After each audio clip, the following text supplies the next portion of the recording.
Hello everybody, my name is KingStix and today I have a juicy Poppy jungle guide for you. Now first off, I want to clarify, Poppy is not an S tier jungler. At best, she's an A- or B+ jungler. She's not the ideal champion to carry in ranked, but she is a whole lot of fun to play, and especially if you are duoing with your mid laner, she can be a very effective pick. The reason for that being is she's fairly reliant on one of her laners shoving in the enemy very hard. That way she can come up behind them, slam them into their turret or into a wall and pick up an easy kill. If none of your laners are shoving very hard, it's very difficult to gank on Poppy because of how her kit works. Poppy is probably one of the most mobile tanks behind Rammus, except during a fight she remains much more mobile than Rammus, because for Rammus to be tanky he has to be on his W, but Poppy's just naturally tanky because of her kit, and she can continue to move quickly throughout a team fight, negating most damage and skill shots thrown her way. The most ideal setup for Poppy is if you're duoing with an Anivia main. That way whenever you gank mid, Anivia can throw the wall behind them and then Poppy body slams them into the Anivia wall. It's a super free stun and then Anivia can couple it into her Q. I understand many of you are only here for tips about Poppy, so if you want to skip straight to the gameplay tips and how to actually play her,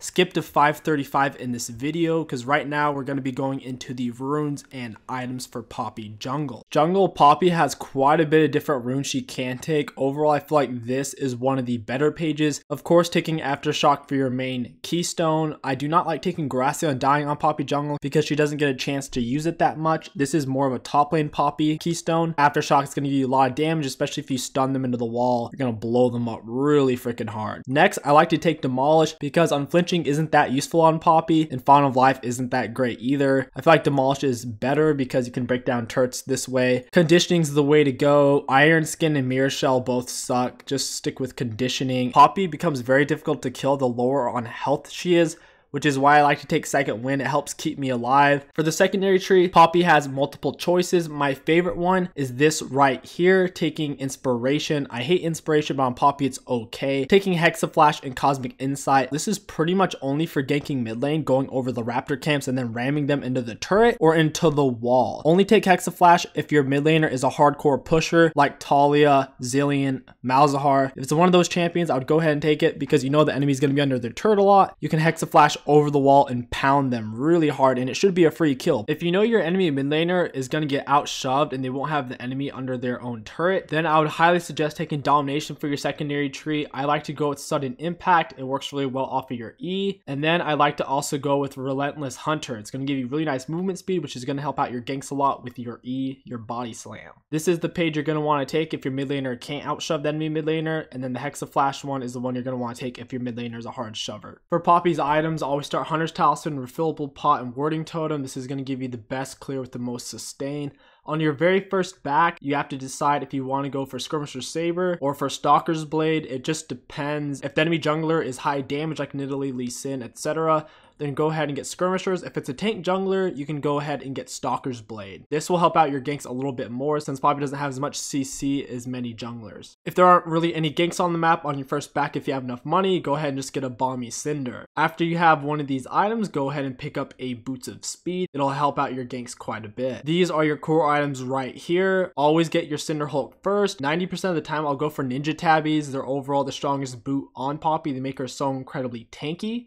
If the enemy team does have absolute heaps of CC, they have things like Fiddlesticks automatic CC, I would go ahead and get a Merc Treads instead. For your third item, I usually try to go for a Dead Man's Plate because of the movement speed. I don't always go for it third item, but I usually like to get it in general because it gives me a lot of movement speed. And then typically fourth item, I like to get a Warmog because it makes me super tanky. However, if the enemy team has a really good mix of AD and AP, I'll go for a Warmog third item because having the Cinder Hulk and getting the Warmog, I'll have enough HP for the Warmog's heart to kick in, and it's overall really nice since you have the Ninja Tabbies for your armor and you're very difficult to kill and you just heal in a fight and then go back in. If you don't want to get a Dead Man's Plate, after you have these two items, going for a Raptor's Cloak is a viable option. It gives you a lot of movement speed and can help out in ganks. The strongest optional items for Poppy would probably be Thornmail, Frozen Heart, Randuin's Omen, Gauntlets, and Adaptive Helm. If the enemy team has a lot of AP, get an MR item like Adaptive Helm. If your team has a lot of hyper carries, high damage people without any tanks besides you, definitely get a Locket. This is going to be very important to keeping your team alive and winning team fights. If you do get a Locket, I would highly suggest getting a Gargoyle Stone Plate for your 6th item. That way you can press the active on Gargoyle Stone Plate, then use your Locket. That way your Locket will be giving your team a much larger shield. If you feel like you need more damage, I would go for the Iceborne Gauntlets. Don't get Trinity Force, it's way too expensive and doesn't really give for that many useful stats. Iceborne Gauntlet's good because it scales with how much armor you have, so the Icy Zone is going to be massive on Poppy since her armor scales so hard. Get Frozen Heart if the enemy team has 2 or more AD carries. If for some reason your team comp can't team fight, I usually like to get the ZZ Rot. That way I can split push a lane or just set it somewhere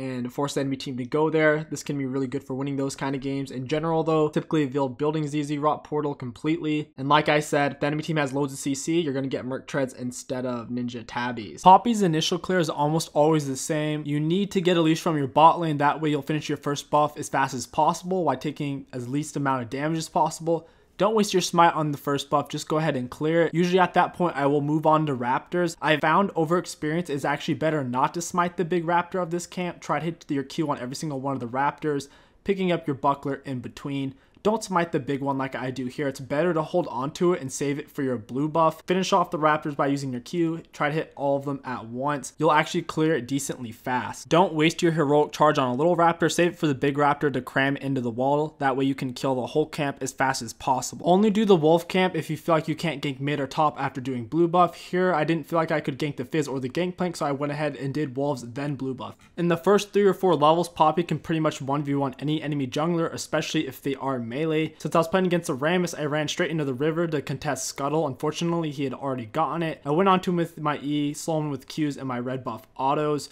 just trying to peel them off. My auto attack's red buff, and now I have my E up. I'm going to pound him into the wall for the extra damage and the stun, finishing him off with auto attacks. As you can see, Poppy has very high base damage, and she's really strong against melee champions. If the enemy laner isn't at their turret or up against a wall, the only way to gank them is if you come straight up from behind them, use your E to push them towards your teammate, and if they have a dash, make sure you try to use your W to time it. That way you can cancel their dash and stun them in place. Since Yasuo's dash is on such a short cooldown, whenever you gank him and you're his exit route, if he has to move through you to get away, you can almost always predict when he's going to dash. You just press your W, he'll get stunned, take extra damage, and then you'll E him towards your teammate or into a wall. If you're in an aggressive position, such as counter jungling on Poppy, you need to be ready at all times to slam somebody into the wall. Here, I slammed Xin Zhao into the wall. If I would have waited or played timidly, he would have gotten too close to me, and then he might have been able to outduel me or potentially kill me. Luckily, Zillion does back me up. I didn't need him anyways, but he did help me secure the kill. Your time will be best spent by camping the same lane over and over due to Poppy's tankiness and abusive nature of her E. I camped the enemy Yasuo pretty much this whole game. This made Xin Zhao's movements extremely telegraphed, and I knew where he was gonna be because he's gonna try to help out his losing lane. He's making a beginner mistake. You don't help out your worst lane. So he just kept coming back and back. I knew where he was gonna be because he was gonna come from a buff that just came up.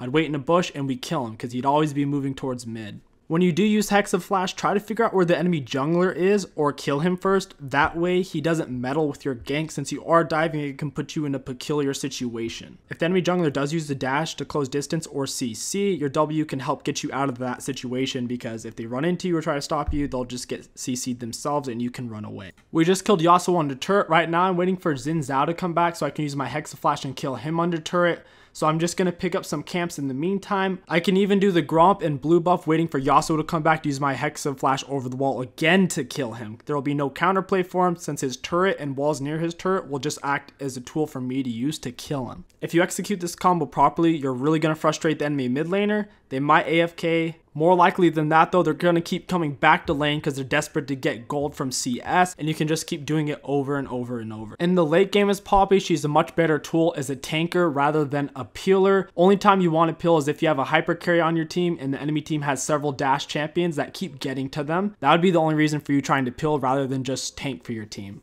When you do go into tank, make sure you know where the enemy champions are, that way you don't get flanked. And you're going to need to move in front of your teammates. Here, I knock Xin Zhao towards the wall. I step in front of my Zillion, tanking the Yasuo and Xin Zhao. MF does flash the wall trying to get Zillion, but I got to focus on what's in front of me. Poppy is a master baiter. The lower on health you get, the tankier you get, and the lower on health you get, the harder they try to kill you. It's a vicious cycle for the enemy team, and they'll end up killing themselves a lot trying to finish you off, but they won't come anywhere near close to killing you. Since Poppy does get quite a bit tankier whenever she is below 40% HP because of her W, don't puss out whenever you're low on HP. Try to figure out which person on the enemy team has loads and loads of bursts and avoid that damage, but try to stay in the fight since you do have a good amount of CC and pill capabilities. In a team fight, unless your team is losing or caught out, avoid using your ultimate to knock enemies away. Preferably, you need to be using your ultimate as Poppy whenever you're catching enemies out of position to hold them in place for your teammates to catch up to you, or in some situations you're going to use it to pill for teammates